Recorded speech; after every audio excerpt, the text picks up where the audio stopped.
अस्सलाम वालेकुम, मैं हूं रेहान तारिक और आप देख रहे हैं दस्तक। पंजाब असेंबली ढाने के बाद इमरान खान केपी असेंबली गिराने के मिशन पर हैं। पंजाब के सियासी मौसम में मतला साफ होने के बाद फिलवक्त केपी में मतला आलूद होने के बाइस वजीर आला खैबर पख्तूनख्वा लाहौर के लिए ना तो परवास कर सके और ना ही जमान पार्क में कप्तान से राजो न्याज। ताहम अगले चंद घंटों में खैबर पख्तूनख्वा का सियासी मतलब इमरान खान के हाथों साफ होता दिखाई दे रहा है। पीडीएम इमरान खान के रास्ते में दीवार बनने की बजाय रेत की दीवार साबित हो रही है, जो खुद ब खुद तेजी से सरकती जा रही है।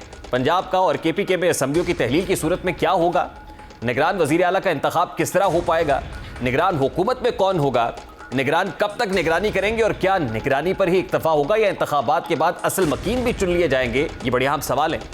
मगर सवाल तो ये भी है कि वफाकी हुकूमत यानी पीडीएम महज देखती ही रहेगी या मज़ाहमत भी करेगी, क्योंकि देखते ही देखते इमरान खान का निशाना अगर मरकज में भी जा लगा तो फिर क्या होगा। अगर सदर ममलिकत ने वजीर आजम से एतमाद का वोट मांग लिया तो क्या मरकज की हुकूमत बच पाएगी या फिर पूरे मुल्क में आम इंतखाबात का बिगल बच जाएगा।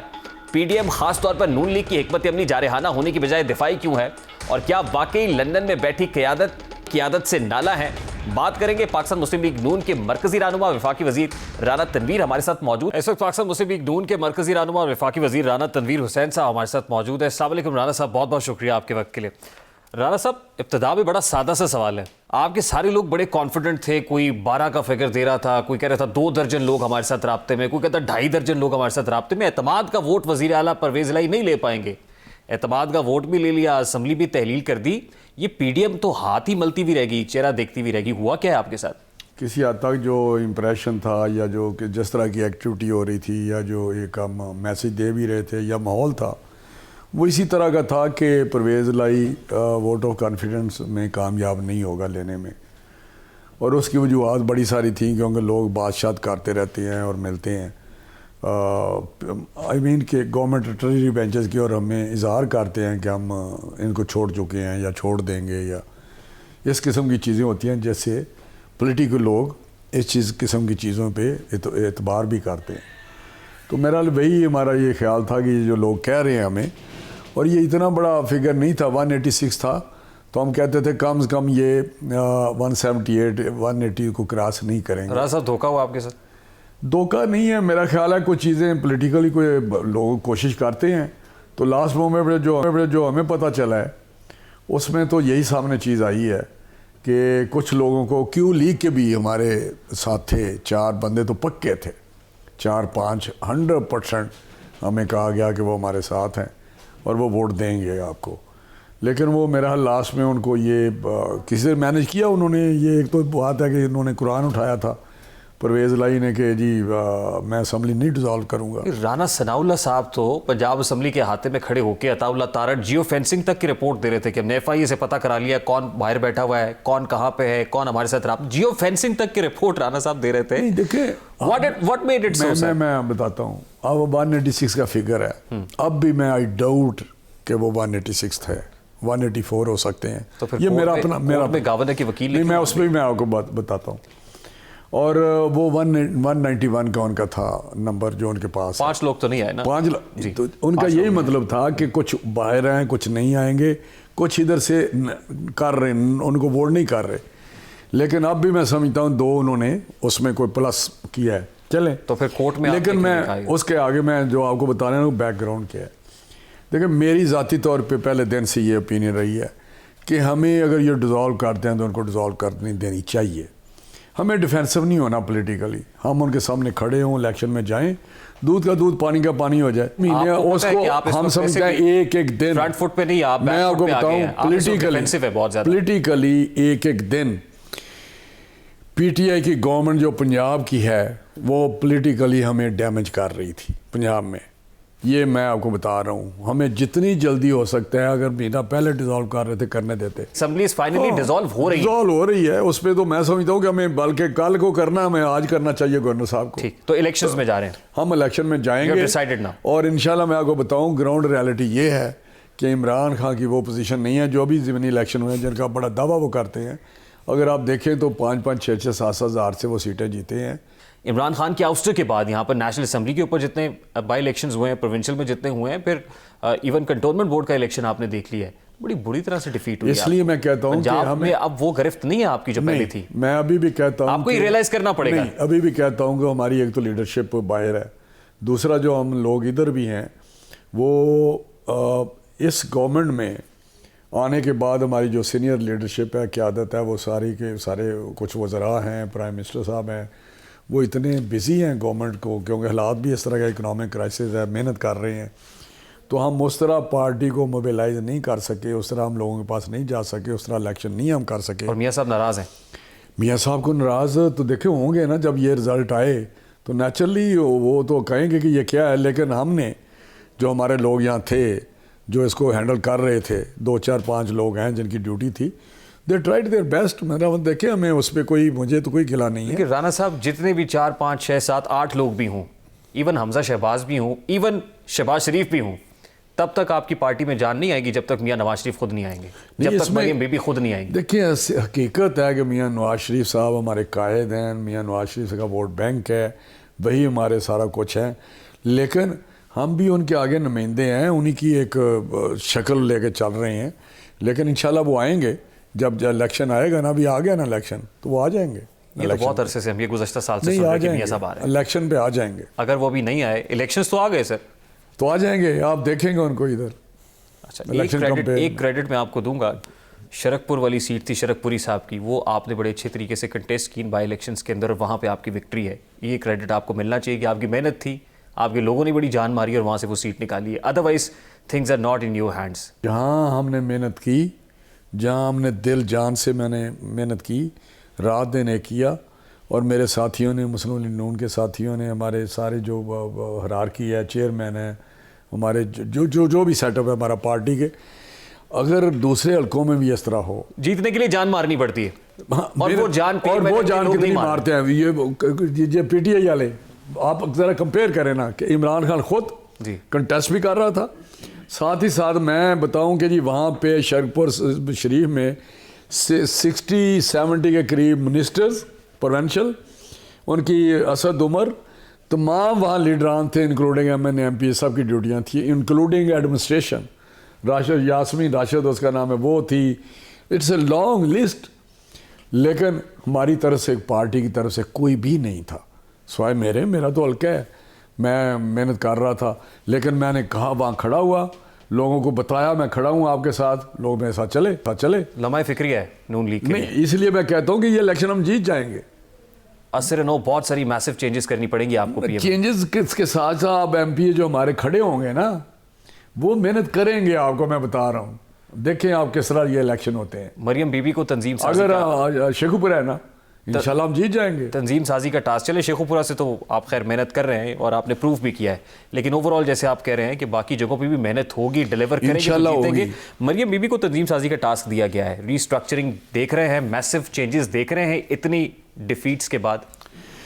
नहीं, मेरा ख्याल है कोई बहुत सारी चीज़ें चेंज तो नहीं होंगी, लेकिन कुछ ना कोई इसी ने जगह करना पड़ेगा। एक तो मैं समझता हूँ कि अब हमें उन लोगों को ज़रूर ये टास्क देना चाहिए जो होल टाइम ये काम करें, तंजीम साजी का, लोगों के पास जाएं, मोबिलाइज़ करें। अब वो नहीं है कि मुख्तलिफ़ किस्म की ड्यूटीज़ जो हैं वो मेरा ख्याल अब टाइम नहीं है, ये तो फुल टाइम जॉब है कि सारा दिन मोबिलाइज। देखिए हमने जब कन्वेंशन शुरू किए थे, वर्कर्स कन्वेंशन, सक्सेसफुली, बड़े इम्प्रेसिव, हमने हर डिस्ट्रिक्ट लेवल पे शाहिद खान अब्बासी, यासिन इकबाल, सारे हम लोगों ने ये किए और पूरी हमने एक पूरी हाउस चलाई। लेकिन कुछ चीज़ें प्रायोरिटी आ जाती हैं। प्रायोरिटी ये थी कि उधर हम सारे बैठे हुए हैं, फिर अब गवर्नमेंट बन गया, 9 महीने से उसमें लगे हुए हैं। फ्रैंकली स्पीकिंग, इस वक्त पार्टी के अंदर कोई रिजेंटमेंट है मौरूसी सियासत वाले एलिमेंट को लेके कि मरियम बीबी को ये टास्क दे दिया गया, हमजा शहबाज को पंजाब के अंदर चीफ मिनिस्टर बना दिया गया, जो एक बड़ा बुरा फैसला था मेरी दानिश के अंदर, कोई और भी हो सकता था। तो इस तरह के सेंटिमेंट को लेके पार्टी के अंदर कोई रिजेंटमेंट है? नहीं, मैं समझता हूँ कि चीज़ों को समझने वाली बात होती है। आप हिस्ट्री अगर पढ़ेंगे तो जो पॉलिटिकल फैमिलीज होती हैं या जिस प्रोफेशन में भी लोग होते हैं, चाहे वो बिजनेसमैन हो, डायनेस्टी तो है नहीं, चाहे वो बिजनेसमैन हो, चाहे वो डॉक्टर हो, चाहे वो जनरल हो, उनके बच्चे उनमें से निकलते हैं जो वही प्रोफेशन लेते हैं, और वो डॉक्टर का बेटा डॉक्टर बन जाता है, ज़मींदार का बेटा ज़मींदार होता है, बिजनेसमैन का। लेकिन जो सियासतदान है, एक हल्का है, उस पर वहाँ इन्वेस्टमेंट की हुई है उसने, लेकिन निकलता वो है। ये चीज़ नोट करने वाली है, जिसमें थोड़ी सी करंट हो, जिसमें थोड़ा सा स्पार्क हो। आपकी पार्टी में बहुत सारे ऐसे लोग हैं जिनमें करंट नहीं, ये फिर आप करेंगे, अगर मरियम बीबी में स्पार्क नहीं है, अगर क्राउड उसको एक्सेप्ट नहीं करता, क्राउड पुलर नहीं है, यानी कारकुनान एक्सेप्ट करते हैं इस बात को, आपके अपने जो लीडर्स है, सीनियर लीडरशिप, वो डाइजेस्ट कर रही है इसको? बिल्कुल डाइजेस्ट करेगी, क्योंकि हमारी पार्टी में फैसला होता है, कायद है हमारे सारे लोग, हम सीनियर लोग हैं, हम फैसला मानते हैं। लेकिन ये जो बात है ना कि मरूसी सियासत वो उनके बेटे भी तो है ना मियाँ साहब के, वो क्यों नहीं आ रहे मुझे बताएं। ये सोचने वाली बात है। अगर मेरी फैमिली में अगर मेरे बच्चे हैं तो कोई उनमें से अगर निकल सकता है सियासत में निकलेगा, वरना खत्म हो जाएगा। जुनैद सफदर साहब के बारे में बहुत सुना कि वो भी पाकिस्तान आ रहे हैं और वो भी पॉलिटिकली मेरा नहीं ख्याल, उन्होंने डिनाई भी किया, लेकिन अगर वो अभी तो बहुत बच्चा है, अभी उसका क्या उसमें रोल हो सकता है। अच्छा राना साहब, अभी तो 2 सूबों के अंदर असेंबलीज डिसॉल्व हो रही हैं, मरकज़ के अंदर भी सूरत हाल को तगड़ी दिखाई नहीं दे रही है। आपकी जो इत्तेहादी हैं, MQM के बड़े इश्यूज चल रहे हैं लोकल बॉडी इलेक्शन को लेके, सिंध हुकूमत की चल नहीं रही है वहाँ पे, तो मरकज़ में अगर सदर मुमलिकत ने वज़ीर आज़म को एतमाद का वोट लेने का कह दिया तो क्या करेंगे? 10,000 दफ़ा हम तैयार हैं, नाम MQM की जाएगी। वो तो आप पंजाब में भी तैयार थे। नहीं, वो और बात है। आप नहीं समझते कि सूबाई असम्बलीज डिसॉल्व होने के बाद जनरल इंतखाब होना चाहिए, आम इंतखाबात की तरफ जाना चाहिए? नहीं, मैं समझता हूँ कि बिल्कुल नहीं है। ये भी एक कॉन्स्टिट्यूशनल रिक्वायरमेंट ये नहीं है, ना लीगल कोई ऐसी बात है, लेकिन एक प्रैक्टिस हमारे चली आ रही है कि इकट्ठा इलेक्शन होता है। वो उसकी वजह क्या थी कि वो 58(2)B होता था प्रेसिडेंट के पास। 85 में भी इलेक्शंस अलग-अलग हुए हैं, 93 में इलेक्शंस अलग हुए हैं, और उसके पहले तो 3 दिन बाद होते थे। बिल्कुल वैसे ही होते थे। मैंने बेशुमार इलेक्शन लड़े हैं, मेरे इलेक्शन के बाद 3 दिन बाद प्रोविंशियल असेंबली का होता था। ठीक, हम तो जीत के बैठ जाते थे। आप समझते कि अभी भी अलग-अलग हो सकते हैं इलेक्शन? मैं कहता हूँ कोई उसमें नहीं है। दुनिया में जहाँ स्टेट्स है, मेरी बात, सूबे हैं, इंडिया में भी ऐसे होता है, अमेरिका नहीं, लेकिन एक प्रॉब्लम है ना सर, अमेरिका प्रॉब्लम यह है कि आप मरकज में हुकूमत रखना चाहते हैं, हुकूमत रख के आपको IMF के साथ डील करनी है, IMF से पैसे लेने हैं, वहां से 9.7 बिलियन कमिट किया है, जो प्लेजेस आए हैं वो भी किसी ने गारंटी देनी है कि बिल्कुल ठीक तरीके से होगा। तो आप सख्त फैसले ले रहे होंगे IMF को मनाने के लिए, हुकूमत चला रहे होंगे, क्या कर रहे होंगे सर? देखिए, ये चीजें कोई ऑप्शन नहीं है, ये कॉन्स्टिट्यूशनल एक रिक्वायरमेंट है। असेंबली डिसॉल्व होगी तो अब सिंध असेंबली है, बलोचिस्तान असेंबली है, कश्मीर असेंबली है, ये जो GB की है वो है, नेशनल असेंबली है। अगर दो एक मिसचीफ करता है, अगर शरारत करता है, एक फितना अंगेजी करता है, एक कोशिश करता है कि सिस्टम को मैं डिस्टेबलाइज करूं, मुश्किल पे डाल दिया आपको? नहीं, मुश्किल कोई नहीं। मेरा सवाल ये है कि IMF की कड़वी गोली खाएंगे, देखिए, हुकूमत रखने के लिए IMF की कड़वी गोली खानी पड़ेगी, लोगों को नाराज करना पड़ेगा। हम हर वो काम करेंगे जो हमारी स्टेट के लिए, हमारे मुल्क के लिए बेहतर है, चाहे उसके लिए पॉलिटिकल कैपिटल जो है वो जाया जो मर्जी हो। हमारे लिए फर्स्ट पाकिस्तान, उसके बाद हमारी सियासत है। लास्टली, मुस्लिम लीग नून ने काफ़ी पॉलिटिकली लॉस किया है सर, एग्री करते हैं इसे? बिल्कुल हुआ है, रियासत को बचाते आपका नैरेटिव था, सियासत नहीं, बिल्कुल हुआ है, खराब कर दिया। लेकिन इंशाल्लाह ताला सियासत तो आती जाती चीज़ें हैं, ठीक हो सकती हैं। अगर पाकिस्तान हम ना बचाते, उसके दस्तरस से ना निकालते, तो आज मेरा हाल बहुत आप देख रहे होते, जिसकी बात होती है डिफ़ॉल्ट हो चुका होता। लेकिन ये ज़रूरी था, सियासत तो ठीक हो जाएगी। लोग ऐसा समझ रहे हैं कि ये सारा किया दरा उसका है, उसको निकालना ज़रूरी था, वरना मुस्लिम लीग नून और उसकी क़यादत अवाम के लिए जो उन्होंने 35 साल खिदमत की है। 18 में कैसा पाकिस्तान था, 13 से 18 तक एक खुशहाल पाकिस्तान, एक तरक्की करता हुआ पाकिस्तान, एक स्टेबल पाकिस्तान। लोग 13 से 18 वाली परफॉर्मेंस नहीं देखेंगे सर, लोग आपकी ये 6-7-8 नहीं, मैं बात कर रहा हूँ परफॉर्मेंस हमारी वो है, कंपेयर करेंगे। लेकिन अगर हमें 4 साल की तबाही दे के उसने 18 में जो दिया, हमने उसको एक वर्स्ट पाकिस्तान दे दिया, तो उसको उस क्राइसिस निकालने के थोड़ा टाइम चाहिए हमें। बहुत बहुत शुक्रिया। राना तनवीर हुसैन साहब हमारे साथ मौजूद थे, पाकिस्तान मुस्लिम लीग नून के मरकज़ी रहनुमा वफाकी वज़ीर। I had to quickly wind it up, मुझे क्योंकि शॉर्ट ब्रेक का कहा जा रहा है। राना साहब, thank you very much for your precious time. एक ब्रेक लेते हैं, ब्रेक के बाद वापस आएंगे। पंजाब में पाकिस्तान मुस्लिम लीग नून के लिए इम्तहान है, तो सिंध में MQM और पीपल्स पार्टी का भी इम्तहान होने जा रहा है। ये इस इम्तहान में किस कदर पूरा उतर पाएंगे, बात करेंगे इस ब्रेक के बाद। हमारे साथ रहेंगे।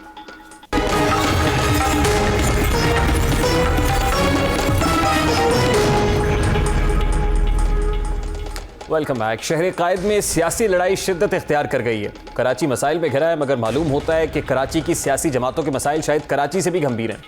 बल्दियाती इंतखाबात गोया एक पहेली बनते जा रहे हैं।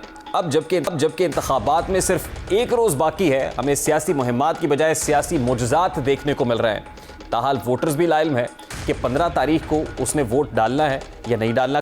शायद एमक्यूएम की ये धमकियां असर कर गई और रात गए बिलावल भुट्टो की सदारत में बल्दियाती इंतखाबात के हवाले से वज़ीर आला सिंध और बाज़ दीगर वज़रा के दरमियान मुशावरती इजलास हुआ, जिसके बाद मीडिया से बात करते हुए वज़ीर इत्तलात सिंध शर्जील मेमन ने बताया कि कराची, हैदराबाद और दादू में 15 जनवरी के बल्दियाती इंतखाबात मुलतवी किए जा रहे हैं।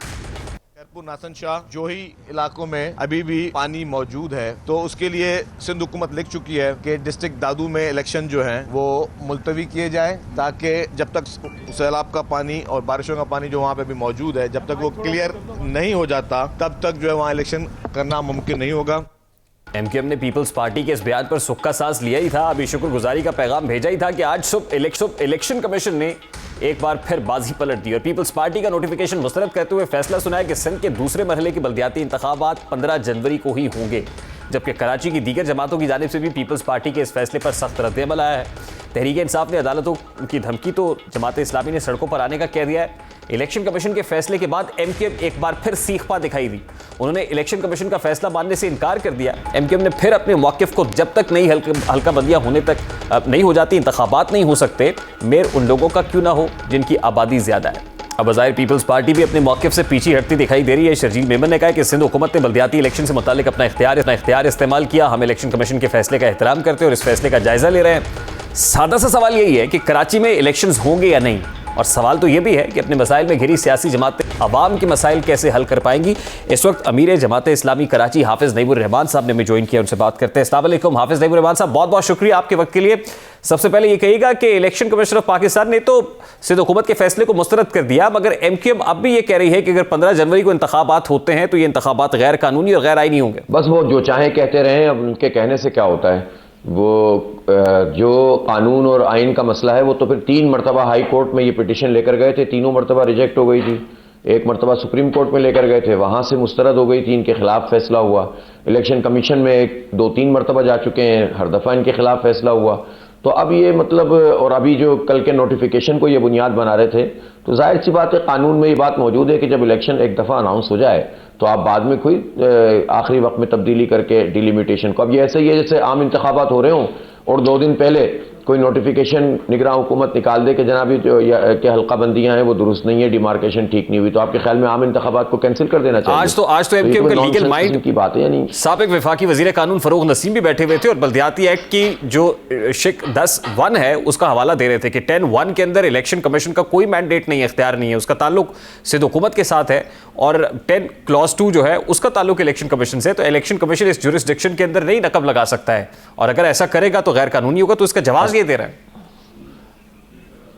असल में फ़रूख नसीम साहब अच्छे बड़े वकील होंगे यकीनन, लेकिन मैंने खुद अपनी आंखों से देखा जब सुप्रीम कोर्ट में उन्होंने इसी तरह की बातें की थी, तो उनको जो चीफ जस्टिस साहब थे उन्होंने बार बार तंबीह की कि आप तो बिल्कुल कानून से के मुताबिक बात करें ना, आप तो कानून के मुताबिक बात नहीं कर रहे, ख्वाहिशात पे तो हम कुछ नहीं कर सकते, जो जगह जिसकी है वहाँ पर जाना चाहिए। सिंध हाई कोर्ट का जो बुनियादी फैसला था जून का, उसमें भी इनको बहुत डांट पड़ी थी फ़रूख नसीम साहब को, और ज़ाहिर मैं हैरान हूँ कि वो इतने लर्नेड वकील हैं और वो इतनी ऐसी बातें क्यों कर रहे थे जो कानून के दायरे में उस तरह से आती नहीं है। और फैसले में भी बाकायदा इनको बहुत सरजनिश की गई कि आपने बिल्कुल गलत तरीके से केस को प्लीड किया है। तो अब अगर एमक्यूएम वाले उनको दोबारा लेकर आ गए तो उनकी मर्जी है। लेकिन इस्लामाबाद के अंदर भी बल्दियाती इंतखाबात को लेकर इलेक्शन कमीशन का वाज़ेह फैसला था, लेकिन वफाकी हुकूमत ने वहां पर भी इंतखाबात नहीं कराए। क्या इस्लामाबाद वाला मामला यहीं पर रिपीट होता हुआ देख रहा है? देखिए, साजिशें तो बहुत हुई हैं, आप बताएं तो सही कि कितना मुकाबला किया है। सिर्फ एक जमात इस्लामी है जो इन लोगों का मुकाबला कर रही है, बाकी तो किसी को फिक्र ही नहीं है, और बस वो आखिरी वक्त में लोग आ जाते हैं, बाज़ दूसरे लोग भी। एक जमात इस्लामी है जो मुकाबला कर रही है। 24 जुलाई को इन्होंने मुलतवी किया, 28 अगस्त को मुलतवी किया, 23 अक्टूबर को मुलतवी किया, रात को शब खून मारा, और हमने इसकी मुजाहिमत की, और हमने इलेक्शन कमीशन, जाहिर है कि जब उन्होंने फैसला सुना दिया तो फिर हमने मुलतवी किया धरना, वरना तो हम इसको तहरीक चला रहे थे। वजह कि जमात इस्लामी पर तो ताक कर हमले हुए हैं। आज की प्रेस कॉन्फ्रेंस के अंदर भी वो कहते हैं अगर कोई ये समझता है कि इन्वेस्टमेंट कर लेने से, पोस्टर्स लगा देने से, बैनर्स लगा देने से अवाम में मकबूलियत बहुत बढ़ गई है, तो ये खाम ख्याली है। अब उनको हक हासिल है, वो परेशान हो रहे हैं तो कुछ कह रहे हैं ना। उनको मालूम हो गया है कि जो कॉन्स्टिट्यूंसी एमक्यूएम की रही है, ख़ासतौर पर महाजिर अवाम, वो तो ज़ाहिर है अब एमक्यूएम 4 मिल जाएं, 10 मिल जाएं, 20 मिल जाएं, वो तो कोई असर ही नहीं पड़ रहा। और वो सारी की सारी कॉन्स्टिट्यूंसी इस वक्त जमात इस्लामी के साथ है, बल्कि जमात इस्लामी का तो एडवांटेज ही है कि पख्तून भी उसके साथ हैं। बल्कि इस मरतबा तो पीपल्स पार्टी को भी अंदाज़ा हो जाएगा कि सिंधियों और बलोचों से भी जो डेंट उनको पड़ेगा। पंजाबी लोग हैं वो भी अरसे से, तवील अरसे से देख रहे हैं कि हमने ही तो मुज़ाहमत की है सारी जो है वो लिसानी सियासत की। तो इसलिए जमात इस्लामी तो अल्हम्दुलिल्लाह सारी इकाइयों के अंदर भी मौजूद है, बल्कि माइनॉरिटी वाले हमारा बड़ा ज़बरदस्त काम कर रहे हैं, तो उनको तो बहुत ज़बरदस्त तरीके से परेशानी ला पीपल्स पार्टी तो इस वक्त खासी कंफ्यूज है और उनका हक हासिल है वो इख्तिलाफ करें। ठीक, पीपल्स पार्टी के यहाँ तो कंफ्यूजन है। शर्जील इनाम मेमन साहब ये कहते हैं कि पता नहीं 15 जनवरी को इंतखाबात होंगे भी या नहीं होंगे, लेकिन एमक्यूएम बड़ी क्लियर है कि इंतखाबात नहीं होंगे। तो अगर रिपीट करती है हिस्ट्री वही इस्लामाबाद वाली होती है तो फिर जमात इस्लामी क्या करेगी? देखिए दोनों बातें कही हैं ना उन्होंने, और उन्होंने ये भी कहा कि 15 जनवरी को होंगे, हम ऑर्डिनेंस लेकर नहीं आ रहे। मेरा ख्याल है कि सारे ऑप्शन ख़त्म हो गए इनके पास फरार के, और अब इनको इंतखाब करा देना चाहिए और तरीके से करा देना चाहिए। तरीके से नहीं कराएंगे तो ज़ाहिर है कोर्ट के ज़रिए से होगा। कोर्ट देखें, इस्लामाबाद में भी आखिरी फैसला तो कोर्ट का इस पूरे अमल के खिलाफ है, हुकूमत के, जो उन्होंने आखिर में ऑर्डिनेंस लेकर पास करवाया था। लेकिन उससे डिले तो हो गया इलेक्शन, और उसके ऊपर साइन भी नहीं। तो देखें, अब वो इलेक्शन कमीशन का मसला है, वो तो 3 दिन बाद भी हो सकता था, उनको चाहिए था वो 3 दिन का टाइम लेते। बहरहाल खैर, अब ये जितना भी कर लें, अब इस इलेक्शन देखें, कराची है, और जाहिर सी बात है कि आप इसको कितना इग्नोर कर सकते हैं, कितना उसको कानूनी तौर पर सब चीज़ें होने के बावजूद रोक सकते हैं। अब तो आवाम बोलेंगे, चीखेंगे, और आपने इसका इजहार शुरू देख लिया होगा कि खुद इनकी प्रेस कॉन्फ्रेंस के दौरान आवाम में से लोग, खवातीन आई हैं और उन्होंने कहा है कि क्यों रास्ता रोक रहे हो किसी का। तो इसलिए मेरा ख्याल है ये परेशानी भी इन लोगों की वजह है। अब मैं आवाम से कहता हूं कि बस यकसुई के साथ वोट डालने निकलें, इसलिए कि आपके पास एक ही जवाब है इन तमाम साजिशों का कि आप वोट डालें। यानी अभी भी आपको यकीन है कि 15 जनवरी को पोलिंग होगी? बस मेरा तो ख्याल है कि अब कोई दूसरा जवाब नहीं है, और अगर कोई भी साजिश करने की कोशिश की तो अल्हम्दुलिल्लाह आप जाग रहे हैं मुसलसल, और सो नहीं रहे। हमारे वर्कर भी जाग रहे हैं और आवाम भी अब जागना शुरू हो गए। लोगों को तो पहले यकीन नहीं था, और फिर अली जैदी साहब ने कहा कि इलेक्शंस में खून खराबा होता हुआ देख रहे हैं। एमक्यूएम भी ये कह रही है रोड पे आएंगे, सड़क पे निकलेंगे, मज़ाहमत होगी। तो क्या इलेक्शंस अगर होते हैं तो ऐसा को मंजरनामा देख रहे हैं आप भी हाफिज नईमुर रहमान साहब? देखें, अगर एमक्यूएम ये कहती है कि अगर इलेक्शन होंगे तो हम सड़कों पे आएंगे, तो सड़कों पे आने का तो उनका हक है और वो एहतजाज करें, ये उनका सियासी जमहूरी हक है।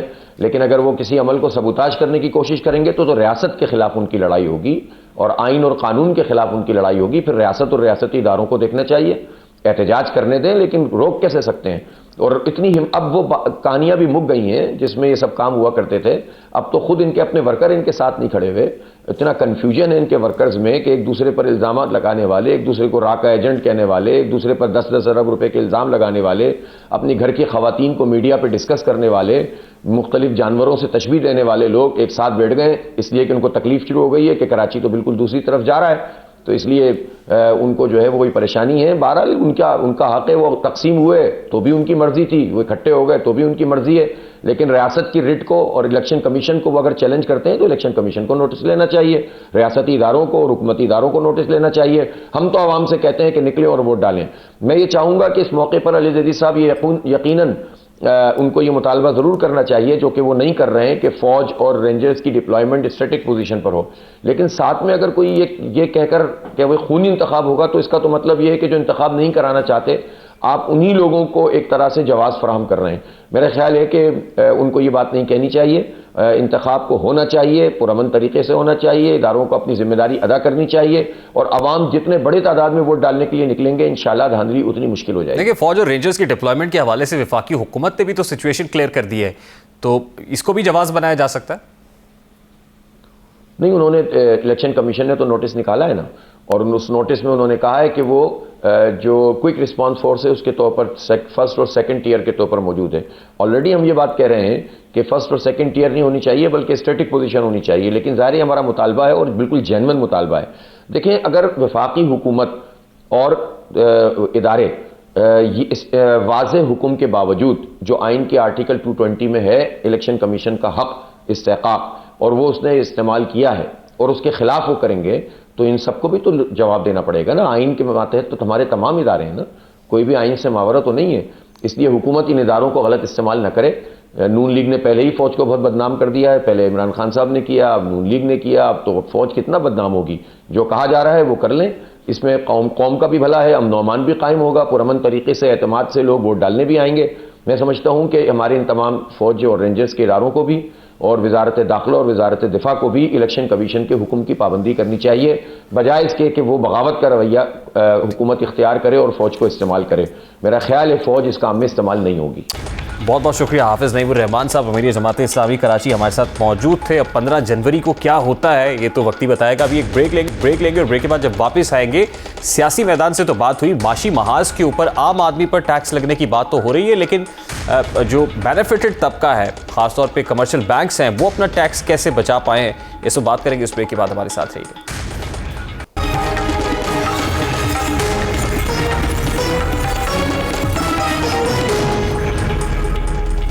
Welcome back. वतन अजीज में बेशतर अहम माशी और मालियाती पॉलिसियाँ ताकतवर तबकों के मफाद में या उनके दबाव पर बनाई जाती हैं, ख्वाह इसके लिए कानून साजी करना पड़े या कानून को तोड़ना पड़े। इन नुकसानात को पूरा करने के लिए अवाम पर बिलवास्ता टैक्सेस का बोझ डाला जाता है। तरक्याती अखराजात और इंसानी वसाइल की तरक्की के लिए कम रकूम मख्तस की जाती है और मुल्क की और बैरूनी कर्जों पर बेतहाशा इन्हिसार किया जाता है। यही नहीं बल्कि ताकतवर तबकों बशमूल टैक्स चोरी करने वालों के लिए कोई सज़ा मैसर नहीं होती, कोई सज़ा मुकर्रर नहीं की जाती है। यही वजह है कि अशराफिया, बिजनेसमैन, ताजर, बैंककार सब दिल खोल कर करप्शन करते हैं, टैक्स बचाते हैं और पाकिस्तान के निज़ाम में कानून से साफ बच निकलता है। आज करप्शन की ताज़ा तरीन मिसाल पाकिस्तानी बैंकिंग निज़ाम से सामने आई है। पाकिस्तानी बैंक्स ने नवंबर के मुकाबले में दिसंबर 2022 में निजी शोबे के लिए की जाने वाली फाइनेंसिंग, जिसे एडवांसेस भी कहा जाता है, उसमें हैरानकुन तौर पर 7.4% का नुमाया इजाफा जाहिर किया है, जो 11.91 ट्रिलियन रुपए तक जा पहुंची। और ये एक ऐसे वक्त पर हुआ है जब मुल्क में माशी मुश्किलात की वजह से कारोबार धड़ाधड़ बंद हो रहे हैं। लेकिन इन आदादो शुमार के बरक्स बैंक्स ने नवंबर के 22.73 ट्रिलियन रुपए के मुकाबले में दिसंबर में 22.46 ट्रिलियन रुपए की डिपॉजिट्स जाहिर किए हुए हैं और इनमें 1.2% कमी दिखाई है। इस तरह एडवांसेस के बढ़ने और डिपॉजिट्स में कमी ने मिलकर बैंकों को 50% एडवांस और नो डिपॉजिट का मुकर्ररा हदफ यानी ADR रेशो करने में मदद दी है। यहाँ सवाल यह है कि ऐसा क्यों किया गया? इसलिए किया गया क्योंकि अगर ADR का तनासुब 50% से कम हो जाता तो बैंकों को इजाफी टैक्स अदा करने पर मजबूर होना पड़ता, जिससे वो बज़ाहिर आदादो शुमार के इस शोबदेबाजी की मदद से बचने में कामयाब हो गए।